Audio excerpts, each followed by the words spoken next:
The Fairgrounds Advisory Committee already decided to recommend horse racing not be a part of the future fairgrounds layout. That discussion last month sparked a lot of interest in other ideas, including a multi-event center. But a month later, those discussions haven't continued much momentum. That's a challenge for Fair Director Steve Earle.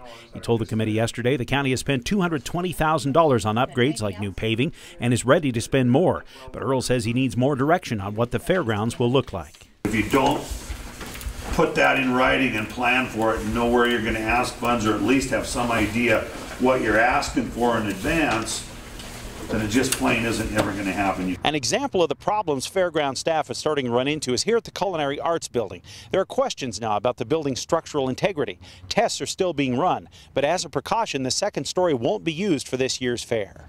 That means the photography exhibits will have to be moved elsewhere. Other problems include future electrical upgrades and the discovery that the fair doesn't even have water rights for 2 of the 3 wells used for irrigation.